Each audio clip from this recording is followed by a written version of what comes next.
আপনি যখন দরজা জানলা আটকায়া ভেতরে গুনাহ করি, ভেতরে গুনাহ চলছে, ভেতরে গুনাহ চলছে, ওই গুনাহ অবস্থায় আমার মালিক দরজার নিচে দিয়া বাতাস আর অক্সিজেন পাঠাইয়া দেন যেন আমি মইরা না যাই।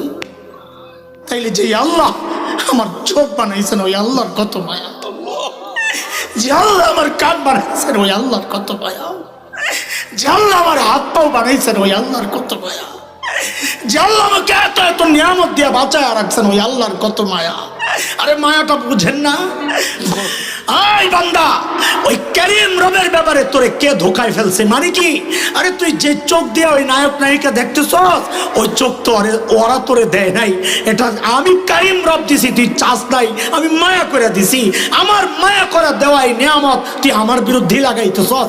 যে কান দিয়ে তুই গুনাহ করতেছস, ওই কান তো তোর ওই গায়ক গায়িকা দেয় নাই, আমি আল্লাহ দিছি। যে জবানে তুই আমার নাফরমানির কথা বলস, ওই জবান তোর নেতা নেত্রী দেয় নাই, আমি আল্লাহ দিছি। আরে যে হাত দিয়ে আমার বিরুদ্ধে লেখস, ওই হাত তোর নেতা দেয় নাই, তোর সরকার দেয় নাই, তোর অফিস দেয় নাই, তোর নেতা দেয় নাই, তোর মালিক দেয় নাই, ওই হাত তো আমি আল্লাহ দিছি। আমার দেওয়া অঙ্গ দিয়া তুই আমার বিরুদ্ধেই লেখছস, আমার বিরুদ্ধেই বলছস, আমার বিরুদ্ধে কথা শুনছস, আমার বিরুদ্ধে আমি যা নিষেধ করেছি তা দেখছস। কেন রে বান্দা, কি পাইয়া তুই আমারই ভুলে গেলি? পারলে দূরে সরে যাও, আল্লাহ বলছেন। আল্লাহ নিজেই বলছেন পারবি না আমার চাওয়া ছাড়া। আরে দোস্ত, এই সমস্ত যুক্তি তর্ক বাদ দিয়া আল্লাহ ওয়ালাদের কাছে আইসা দেখো, দিল পাল্টাই কি পাল্টায় না? আমাদেরটা পাল্টায় বলি, এভাবে বলছি, নিশ্চিত করে বলছি, একজন মানুষ গুনাহমুক্ত জীবন গড়ার জন্য একজন আল্লাহ ওয়ালার সাথে যদি সম্পর্ক রাখে, নেককারদের সাথে যদি সম্পর্ক রাখে, তার জন্য যতটা গুনাহ ছাড়া সহজ হয়, একা একা কোরআন হাদিস পড়া পড়া গুনাহমুক্ত জীবন যাপন করা অতটা সহজ না। কয় নাম্বার গেল? আলোচনার বিষয়বস্তু ঠিক করেন তাড়াতাড়ি। আজকের আলোচনার বিষয়বস্তু কি? গুনাহ ছাড়ার সহজ রাস্তা। 1 নাম্বার, যত বিপদ দেখবো ভাববো কিসের ফসল। 2 নাম্বার, আল্লাহ ওয়ালাদের সোহবত। বলেন, গুনাহ ছাড়ার সহজ রাস্তা 2 নাম্বার কি? 3, 4 এগুলা বিশেষ করে যুবকরা খুব ভালো করে শুনবেন, মূলত পয়েন্ট আমার এগুলাই। সেটা হচ্ছে, কোনো অফিস, আদালত, বিল্ডিং, মার্কেটে যখন আমরা যাই, কোনো ভবনে যখন ঢুকি, যখন দেখি ওই ভবনে লেখা থাকে এই ভবনটি সিসি ক্যামেরা দ্বারা নিয়ন্ত্রিত, তখন আমরা খুব সোজা হয়ে যাই, আমাদের চলা বলা সব কিছু নিয়ন্ত্রিত হয়ে যায়, ঠিক কিনা? আপনাদেরকে সতর্ক করার জন্যে বলছি। এখন ওই সিসি ক্যামেরার নিচে দাঁড়ায় বলেন না যে ফাজিল কোথাকার সিসি ক্যামেরা লাগাইছে, এই সেই বলেন না, ভাইবেন না এখন খালি রেকর্ড হয়, এখন কিন্তু কথাও রেকর্ড হয়। সাবধান, ঠিক আছে? বুঝছেন নি কথা? হ্যাঁ, অনেক রেকর্ড হয়, সিসি ক্যামেরা ভিডিও রেকর্ড হয়, এখন ওই যে অডিও রেকর্ড হয়, ধরা খেয়েন না। তো সিসি ক্যামেরারে ভয় পাই কেন? আমি জানি দূর থেকে কেউ আমাকে ফলো করছে, দেখছে, আমি রেকর্ড হয়ে যাচ্ছি। আমার একটু উল্টাপাল্টা চলাফেরা আমার লজ্জার কারণ হতে পারে, আমার ক্ষতির কারণ হতে পারে। দোস্ত, গুনাহ করার সময় খালি এই চিন্তাটা যদি দিল আর দিমাগের মধ্যে বসানো যায়, গুনাহ ছেড়ে দেওয়া সহজ হবে। সেটা হচ্ছে, আমাকে আল্লাহ তাআলা পাহারা দেওয়ার জন্যে আমার চারদিকে 1টা 2টা না 8টা সিসি ক্যামেরা ফিট করে রাখছে। কয়টা? বলেন কয়টা? আমি বোঝানোর জন্যে বলেছি সিসি ক্যামেরা। কোরআন সুন্নাহর ভাষা শব্দ হচ্ছে সাক্ষী। কি? তাহলে এবার বলেন, আল্লাহ কয় সাক্ষী রাখছেন আমার চারপাশে? কয়টা? বলেন কয়টা? 1 নাম্বার, বাতাস দিলে আমার মনোযোগ নষ্ট হয়, কষ্ট হোক, মনোযোগ নষ্ট করা যাবে না। 1 নাম্বার, মালিক বলেন, ইয়াউমা ইযিন তুহাদ্দিসু আখবারাহা বিআন্না রাব্বাকা আওহা লাহা। জমিন আল্লাহর আদালতে সাক্ষী দিবে, আল্লাহ আমার উপর দাঁড়ায়া দাঁড়ায়া গুনাহ করছে, আমি সাক্ষী। কে সাক্ষী? কে সাক্ষী? জমিন। কে? 1 নাম্বার সাক্ষী কে? জমিনকে সাক্ষী না বানাতে চাইলে রাস্তা 2টা। কয় রাস্তা? 1 নাম্বার রাস্তা হচ্ছে জমিন ছেড়ে দূরে কোথাও চলে যাও, সম্ভব? ইয়া মাশারাল জিন্নি ওয়াল ইনস ইন ইসতাতা'তুম আন তানফুযু মিন আকতারিস সামাওয়াতি والأرض فانفذوا لا تنفذون إلا بسلطان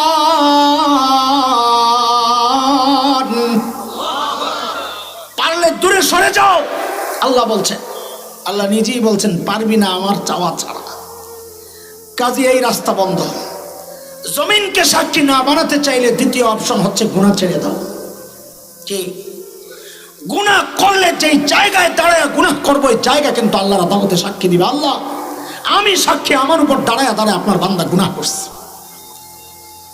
দোস্ত কথাগুলো দিল আর দিমাগের মধ্যে বসান দেখবেন ওই সাক্ষীগুলো গুনাহ করার সময় আপনার সাথে কথা বলবে আমি কিন্তু সাক্ষী 2 নম্বর সাক্ষী 3 নম্বর সাক্ষী কোরআনের সিরিয়াল হচ্ছে আগে হাত পরে পা আমি মনে রাখার জন্য নিচ থেকে উঠবো তো এই জন্য আগে পায়ের কথা বলছি 2 নম্বর সাক্ষী কি বলেন পা 3 নম্বর বলেন না সূরা ইয়াসিনের মধ্যে আসছে আল্লাহ বলেন اليوم نختم على أفواههم وتكلمنا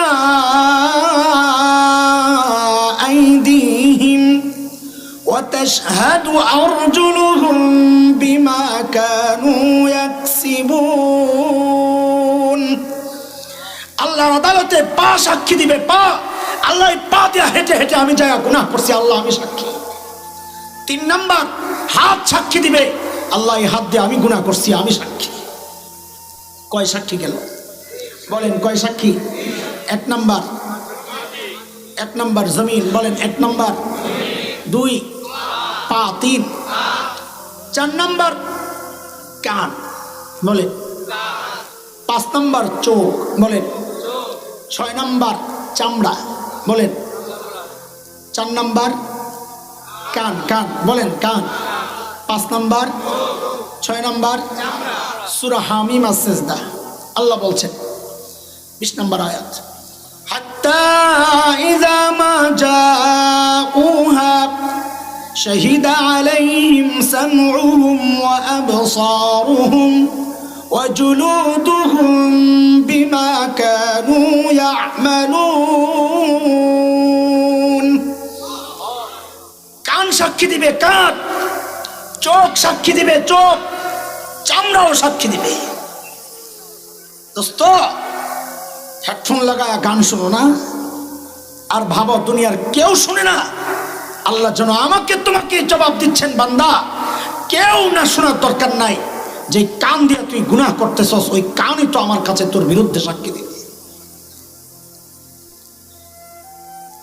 5 নম্বর সাক্ষী চোখ অন্ধকার ঘরে একা একা বসে বসে সিনেমা দেখছো যুবক ভাবছো কেউ দেখে না আল্লাহ যেন আমাকে তোমাকে জবাব দিচ্ছেন কারো দেখার দরকার নাই বান্দা যে চোখ দিয়ে তুই গুনাহ করছিস ওই চোখ তোর বিরুদ্ধে সাক্ষী দিবে কয়টা গেল 6 নম্বর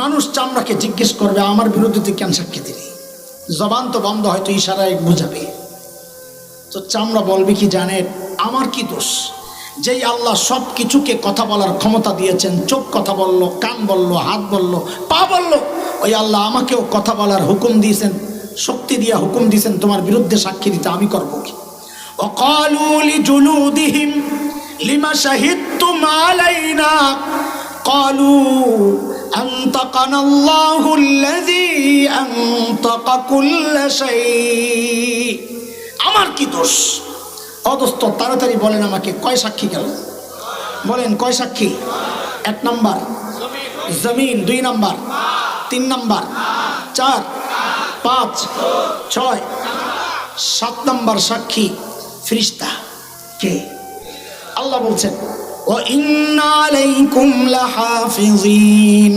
কিরামান কাতিবিন يعلمون ما تفعلون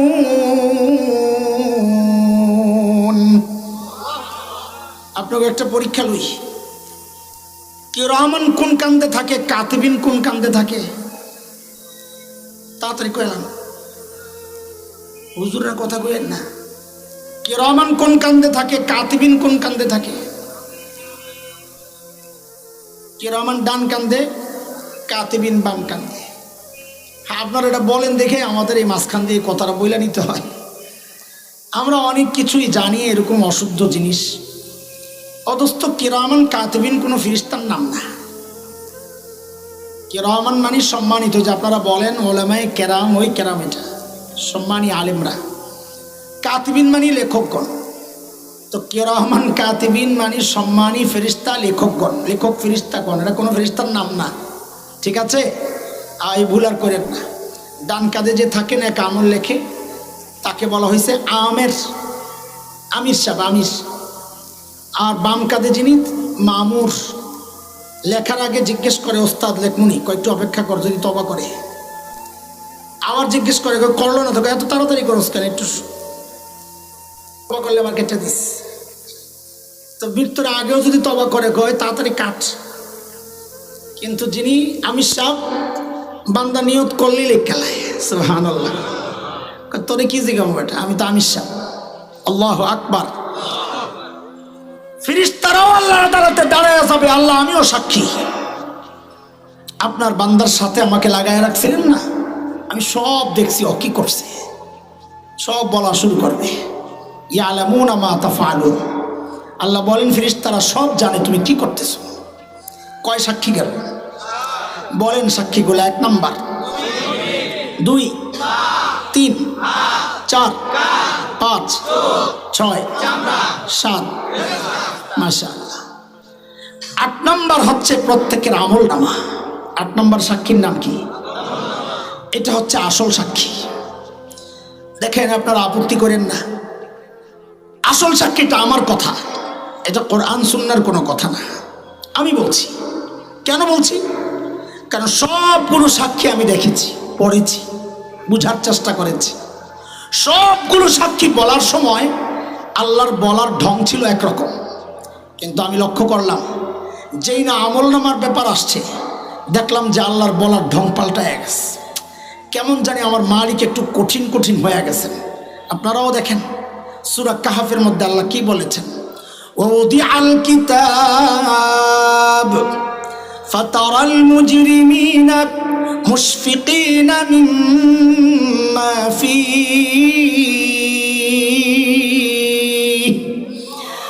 আমল নামা যখন বান্দার সামনে পেশ করা হবে, হাবিব আল্লাহ নবীকে আল্লাহ ডেকে বলছেন সাল্লাল্লাহু আলাইহি সাল্লাম, আপনি দেখবেন অপরাধীরা ওই আমল নামা দেখে ভয়ে থরথর করে কাঁপতে থাকবে। কেন কাঁপবে? আহারে, দুনিয়ায় কত গুনাহ করছি, কিছু গুনাহ অবহেলার কারণ হয়েছে, ছোট মনে করে ফেলছি, বড়ও করছি। এখন তো দেখি কোনোটাই ছুটে নাই, সব লেখা হয়ে গেছে। মালি হাযাল কিতাব লা ইউগাদিরু সাগীরাতান ওয়ালা কাবীরা ইল্লা আহসাহা।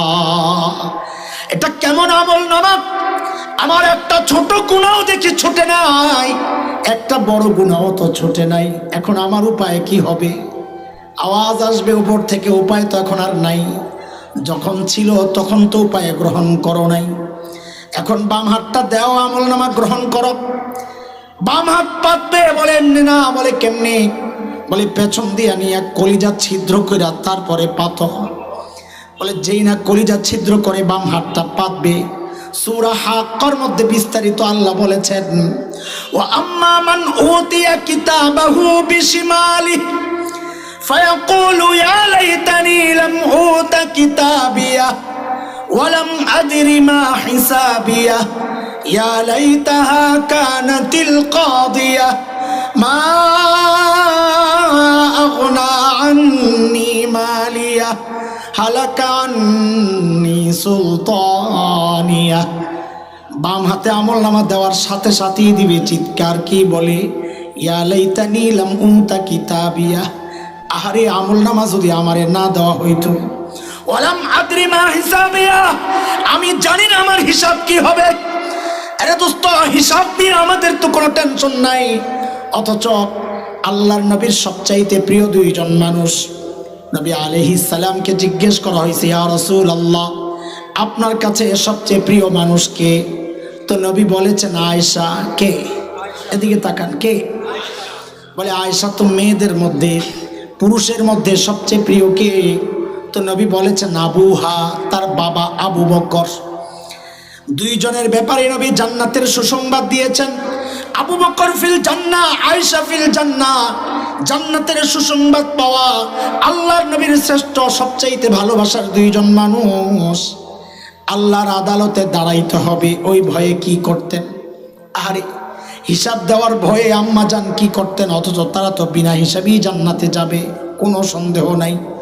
অথচ আম্মা জান কানতেন কানতেন আর বলতেন ইয়া লাইতানি কুনতু নাসিয়াম মানসিয়া। আমি যদি নিঃশেষ হয়ে যাইতাম, আমি যদি নাই হয়ে যাইতাম, এখন আল্লাহর আদালতে কেমনি দাঁড়াবো? বাবা আবু বকর তো আরো আগায়া একা একা দূরে নির্জনে চলে যেতেন। চিৎকার করে করে নিজেকে ধিক্কার দিয়ে দিয়ে বলতেন ইয়া ইবনা আবি কুহাফা, এরে আবু কুহাফার বেটা, তুই মানুষ কেন হইছস রে? নিজের জিপটারে টাইনা ধরতেন আর বলতেন সব নষ্টের বিপদের মূল তুই। গাছের দিকে তাকায় তাকায় আবু বকর কাঁদতেন আর কি বলতেন? ইয়া লাইতানি কুনতু ওয়ারাকা মিনাশ শাজারা তুদাদ ওয়া তুকাল। হায় আমি মানুষ না হইয়া যদি গাছের পাতা হইতাম তো জীবজন্তু আমারে চাবায়া চাবায়া খায়া ফেলতো, আমার আর হিসাব দেওয়া লাগতো না। আর আবু বকর তো জান্নাতের গ্যারান্টি পাওয়া, আম্মা জান তো জান্নাতের গ্যারান্টি পাওয়া। এমন চিন্তা তো করার কথা ছিল আমার মতো জালিমের, অথচ আমি তো বটেই। অধিকাংশের চেহারার দিকে তাকাইলে মনে হয় না মানুষটার আখিরাতের কোনো ফিকির আছে। কেন রে ভাই, কোন পুঁজির ভরসা এমন নিশ্চিন্ত জীবন যাপন করছি বলেন? আম্মা জান তো গ্যারান্টি পাওয়া, জান্নাতের গ্যারান্টি পাওয়া। আবু বকর তো জান্নাতের গ্যারান্টি পাওয়া। আমাকে আপনাকে কে গ্যারান্টি দিল যে আমাদের মৃত্যুর যন্ত্রণা হবে না? আমাকে আপনাকে কে গ্যারান্টি দিল যে আমাদের কবরের আযাব হবে না? কোন গ্যারান্টি পাই এমন নিশ্চিন্ত জীবন যাপন করছি? সেদিন আমলনামা পাইয়াই বান্দা কাঁদতে থাকবে আর বলতে থাকবে ইয়া লাইতাহা কানাতিল কাদিয়া। আহারে মৃত্যু পর্যন্তই যদি সব শেষ হয়ে যাইত, যদি হিসাবের জন্য দাঁড়াইতে না হইতো। ও দুনিয়ার টাকাওয়ালা, আজকে টাকার কারণে টাকার দাপটে বিচার পাল্টাও। সেদিন চিৎকার করে করে কাঁদতে হবে আর বলতে হবে মা আগনা আন্নি মালিয়া, আমার মাল তো আমারে বাঁচাইতে পারতেছে না। আজকে ক্ষমতার দাপটে বিচার পাল্টাও। সেদিন চিৎকার করে করে কাঁদতে হবে আর বলতে হবে হালাকা আন্নি সুলতানিয়া, আমার ক্ষমতাও তো শেষ হয়ে গেছে, এখন আমারে কে বাঁচাবে? আওয়াজ আসবে উপর থেকে, আল্লাহ আযাবের ফেরেশতাদেরকে বলবে এখন আর চিৎকার চেঁচামেচির কোনো সুযোগ নাই। খুযুহু ফাগুল্লু সুম্মাল জাহিম সাল্লু, এগুলারে ধর, বেড়ি পড়া, টাইনা হেসরায়া নিয়া জাহান্নামে নিয়া ফালা। সুম্মা ফি সিলসিলাতিন যারউহা ৭০ যিরাআন ফাসলুকু, ৭০ গজ লম্বা শেকল দিয়া পেঁচায়া টাইনা লয়া যা। হযরত আব্দুল্লাহ ইবনে আব্বাস বর্ণনা করেছেন ওই শেকল দিয়া কেমনে পেঁচাবে, শেকল দিয়া কেমনে পেঁচাবে? হযরত আব্দুল্লাহ ইবনে আব্বাস বলেন শেকলের মাথাটা নাকের ছিদ্র দিয়া ঢুকাইয়া পায়খানার রাস্তা দিয়া বের করে।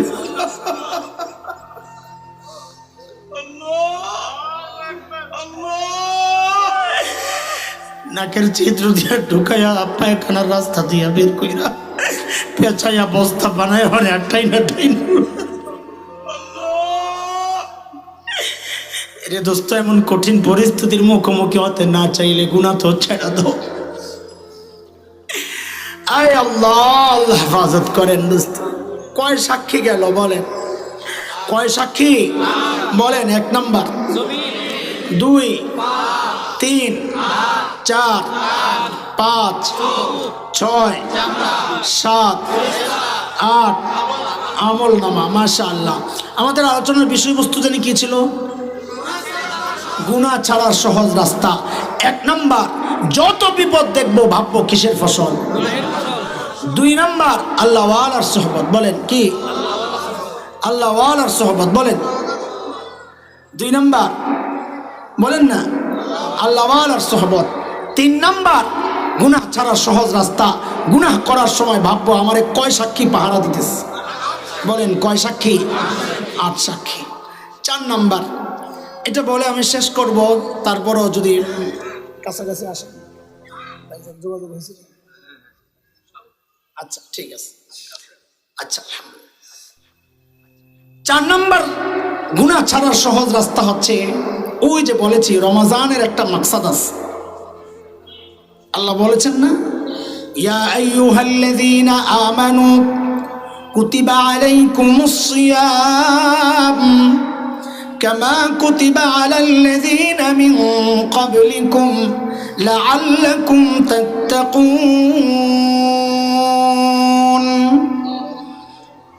আল্লাহ কি বলছেন?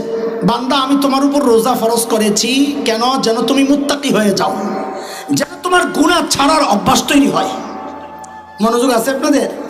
আচ্ছা শুনেন, রোজা রাখলে গুনাহ ছাড়ার অভ্যাস কেমনে তৈরি হয়? এই কেমনেটাই আমাদের গুনাহ ছাড়ার সহজ রাস্তার 4 নাম্বারটা খেয়াল করেন। রোজা রাখলে গুনাহ ছাড়ার অভ্যাস কেমনে তৈরি হয়? রাস্তায় একটা পান্ডা হেঁটে যাচ্ছে, আমাদের হুজুর দেখছেন, এই এদিকে নামাজের রক্ত হয়েছে, আয় আমার সাথে নামাজ পড়। এখন হুজুর ধরছে, ছাড়তেও পারে না, কিন্তু ও জানে ওর প্যান্ট নষ্ট, ও জানে ওর মাসালা তো জানে, এই নাপাক প্যান্ট দিয়ে নামাজ পড়া যাবে না, কিন্তু হুজুরের বলতেও তো পারছে না। ও চলে গেছে, খেয়াল করেন, ও চলে গেছে হুজুরের সাথে, যাই কোনো রকম হুজুর হুজুর কইরা নামাজের শরীক হয়ে গেছে। ও জানে আমার নামাজ হচ্ছে না, জানে না? জানে। তারপরেও এগুলা করছে, এই নাটকটা কেন? যেন হুজুরের কাছে ধরা না খায়। নামাজ শেষে হাসতে হাসতে আয়া পড়ছে, হুজুর আপনি কম চালাক, আমি আরো বেশি চালাক। এই মানুষটা যার কথা আলোচনা করলাম, এই মানুষটাও যদি রোজা রাখে, ঘরে একা একা, কেউ নাই, দরজা জানালা আটকানো, কেউ দেখে না, পিপাসায় কাতর, ক্ষুধায় কষ্ট পাচ্ছে, ফ্রিজে পানি আছে, শরবত আছে, খাবারও আছে, সে চাইলে খেতে পারে, কেউ দেখবে না, এই মানুষটাও যদি রোজা রাখে, সে গোপনে খায় না। ঠিক কিনা কথা? কেন খায় না?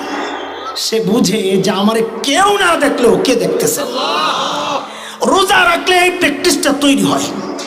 হাকিম মোহাম্মদ মুজাদ্দিদ মিল্লাত হযরত মাওলানা আশরাফ আলী থানভী রহমাতুল্লাহ আলাইহি বলেন, যেই অভ্যাস রমজান মাসে তৈরি হয়, আল্লাহ এটার এত বরকত রাখছেন যে এই কাজটা সারা বছর করা সহজ করে দেন।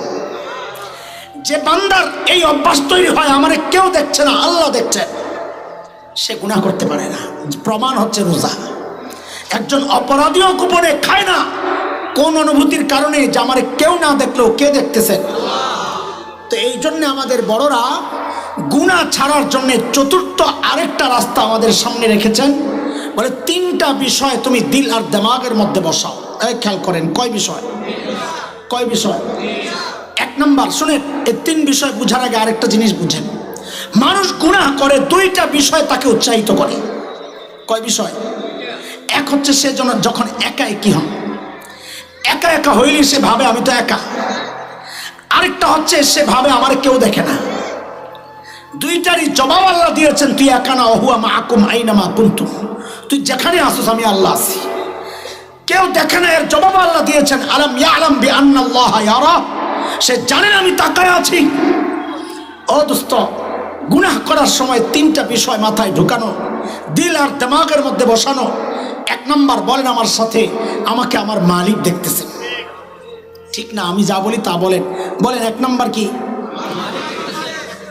চতুর্থ গুনাহ ছাড়ার সহজ রাস্তা হচ্ছে এই 3 কথা দিল দিমাগের মধ্যে বসানো, যে 1 নাম্বার, 3 কথার 1 নাম্বার, আমাকে কে দেখতেছেন? আমার মালিক দেখতেছেন। মায়ার সাথে বলেন শব্দটা, আমাকে কে দেখতেছেন?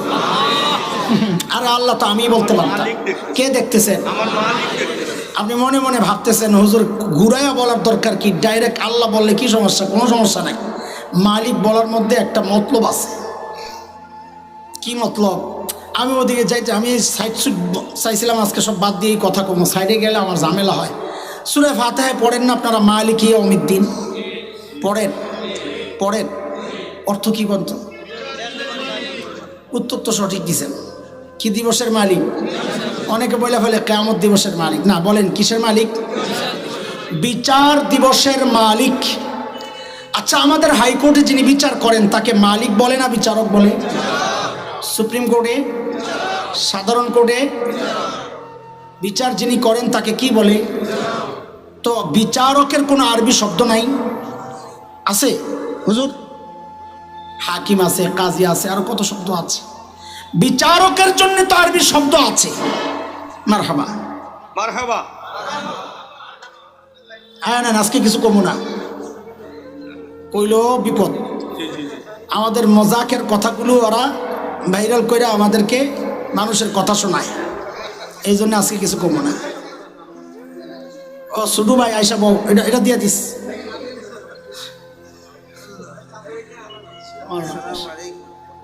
লাফায় লাফায় আইসেন, এখন রেস্ট নেন। কোথাও যাবেন নি? আর আমার এতক্ষণ বসায় রাখছে, আমি তো আগাইতে চাই না, এখন ঢুকছি, শেষ না করে কই যাব। খেয়াল করেন, বিচার দিবসের বলেন না, যিনি বিচার করেন তাকে কি বলে? বিচারক বলে না মালিক বলে? তো আরবিতে বিচারকের কোনো শব্দ নাই, কথা বলে না। তো আল্লাহ বিচারক নিজেকে না বইলা মালিক কেন বললে? প্রশ্নটা বুঝে আসছে না আপনাদের? বলে মালিক বলার কারণ আছে। মুহাক্কিকিনরা বলেন বিচারক আর মালিকের মধ্যে পার্থক্য আছে। কি পার্থক্য?